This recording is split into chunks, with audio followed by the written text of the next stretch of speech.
नमस्कार, news Indo Nepal में आपका स्वागत है।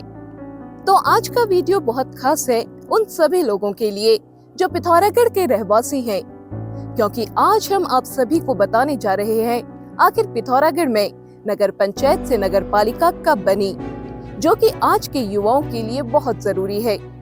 पिथौरागढ़ नगर की जनता पहली महिला मेयर चुनने जा रही है। कई युवाओं के लिए ये पहला चुनाव है और नई पीढ़ी को इस नगर के बसने, बनने, संवरने के इतिहास की जानकारी बहुत कम है या है ही नहीं। इस वीडियो में हमने बात की है 4 खास लोगों से जो उस समय के प्रत्यक्षदर्शी हैं और उनसे जाना नगर पंचायत, नगर पालिका का इतिहास। किस तरह 100 से कम घरों वाला पिथौरागढ़ नगर आज 1 लाख की आबादी तक पहुंच गया है।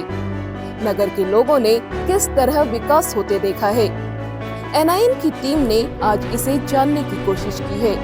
इसके लिए हमने चुना है नगर निकाय का प्रतिनिधित्व करने वाले जनप्रतिनिधियों और परिवारों को। आइए जानते हैं उस समय की कहानी उन्हीं की जुबानी। 1969-70 के दशक में नगर पालिका बनी और उस समय खीन सिंह सोनजी को निर्विरोध पालिका अध्यक्ष के रूप में चुना गया।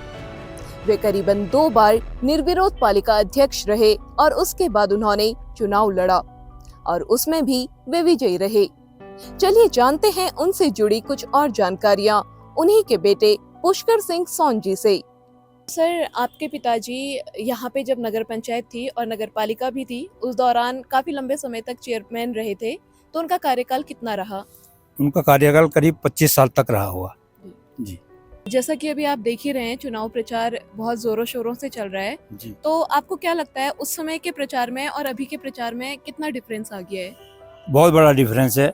उन दिनों बड़ा प्रेम से चुनाव होता था, किसी प्रकार का कोई क्राइम नहीं था और किसी प्रकार का लड़ाई झगड़ा नहीं था, आपस में कोई बहर भाव नहीं था।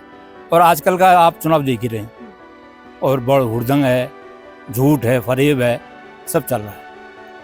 तो अब हम आपकी मुलाकात करवाते हैं रंजीत राम जी से, जिन्होंने लगभग 32 वर्षों तक नगर पालिका में कार्य किया है।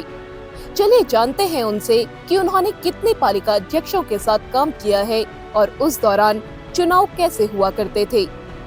तो सर, जैसा कि आपका कार्यकाल नगर पालिका में लंबे समय तक रहा है, आप हमारे दर्शकों को बताएंगे कि आपका कार्यकाल नगर पालिका में कब से कब तक रहा? मेरा कार्यकाल 1988 से 2021 तक रहा। तो सर, उस दौरान जो नगर पालिका में अध्यक्ष थे, आपने किन किन लोगों के साथ काम किया? कन्याल जी, जगजीवन सिंह कन्याल और प्रेमा सिंह जी, दोनों थे अध्यक्ष के साथ काम करा।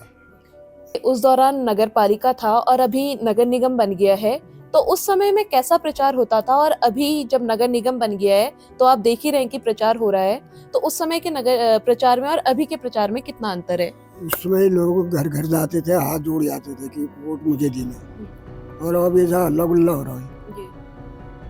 पंपलेट वगैरह वगैरह कुछ नहीं छपते थे। घर घर जाते थे, हाथ जोड़ जाएंगे और कह देंगे मेरे को देना वोट। पहले ऐसा प्रचार होता था। अब हल्ला गुल्ला अब ऐसा हो रहा है, पूरे बाजार में पंपलेट ही दीवार में तुम चिपका रखे। क्या आप जानते हैं पिथौरागढ़ नगर पालिका की पहली महिला पालिका अध्यक्ष कौन थी और वह कब पालिका अध्यक्ष बनी? चलिए जानते हैं उनके बारे में और जानते हैं कि उन्होंने नगर निगम में महिला सीट घोषित होने पर क्या कहा।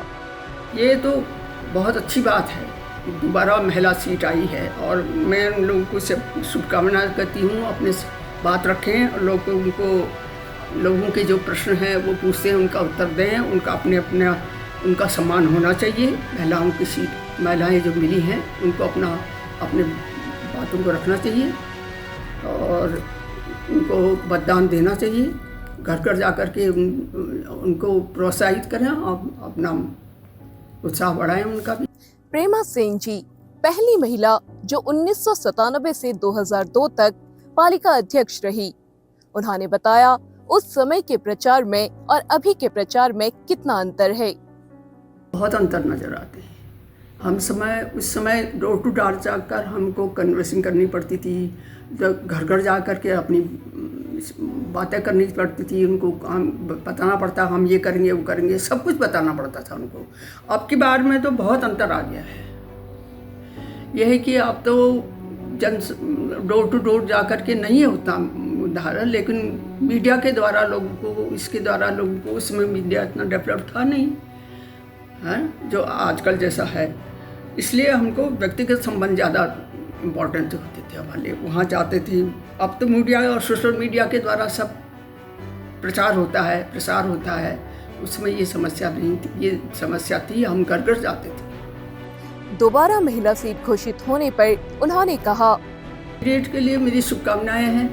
बहुत अच्छा अवसर है, महिलाओं को आगे बढ़ने का इतना अच्छा अवसर मिला है, इतना अच्छा अवसर काम करने के लोगों को मिला है। करें अपना जो भी अपनी जनता के लिए भलाई उनके साथ है, जो भी नियम है उनको अपनी सार्थकता से उनको निभाएं और उनके साथ काम करें। सब महिलाओं के लिए मेरी शुभकामनाएं हैं और हर व्यक्ति जा कर के उनके लिए वोट करें और उनको उनके उत्साह को आगे बढ़ाएं। हमने बात की सन 1988 के दौरान चुनाव के लिए प्रचार प्रक्रिया की कहानी उस समय के नगरपालिका अध्यक्ष जगजीवन सिंह कन्याल जी की जुबानी। तो सर, सबसे पहला सवाल हमारा आपसे ये है कि आप किस सन में यहाँ नगरपालिका के अध्यक्ष रहे हैं, ये आप थोड़ा सा हमारी जनता को बताएंगे। 1988 में 14 साल के गैप के बाद स्थानीय निकाय के चुनाव हुए थे और पिथौरागढ़ नगर पालिका से 88 में मैं नगर पालिका अध्यक्ष के रूप में निर्वाचित हुआ। मेरे सामने चूंकि बड़े गैप के बाद ये चुनाव हुआ था।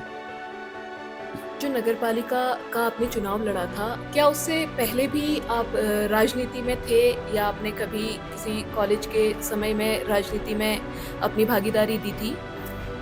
हाँ, मैं उससे पहले पीजी कॉलेज पिथौरागढ़ का पहले सेक्रेटरी रहा, उसके बाद वहाँ का अध्यक्ष रहा। वहाँ पर भी मैंने डिग्री कॉलेज में भी भ्रष्टाचार के अगेंस्ट काम किया। कई भ्रष्टाचारी लोगों को कॉलेज से बाहर किया। उसमें प्रिंसिपल भी थे और 14 लोग अन्य थे, जिनमें हेड भी थे और लेक्चरर भी थे। जो लोग भ्रष्टाचार में लिप्त थे या जो लोग पठन पाठन के कार्य न करके कोई अन्य दूसरे कार्य करते थे, सबको मैंने बाहर का रास्ता दिखाया था। उस समय में चुनाव प्रचार हुआ करता था और अभी आप देख रहे हैं कि चुनाव प्रचार हो रहा है। उस समय में और अभी में क्या अंतर है? देखिए, चुनाव प्रचार की जो प्रक्रिया है वो तो लगभग एक जैसी होती है। तब भी घर घर जाके प्रचार होता था, गाड़ियाँ लगती थी, हल्ला गुल्ला होता था और टोलियाँ जाती थी, वो प्रचार करती थी। कैंडिडेट जाता था, वो प्रचार करता था, नुक्कड़ सभाएँ होती थी और वो आज भी हो रही, कोई दिक्कत नहीं। लेकिन जो दिक्कत वाली बात वो ये है कि तब जो था हमारे ज़माने में शराब और पैसे का बोलबाला नहीं था। शराब और पैसे का बोलबाला उसमें बहुत कम था। लोग इस पोजीशन में नहीं थे कि वो शराब भी पिलाएं लोगों को और पैसे भी। तो सर, आपको क्या लगता है अभी जो मेयर पद के दावेदार उठे हैं, जनता को अपने मेयर का चुनाव किस हिसाब से करना चाहिए? एक मेयर में क्या क्या क्वालिटीज होनी चाहिए? देखिए, जो चीज़ें आज विभिन्न प्रत्याशियों के द्वारा कही जा रही हैं,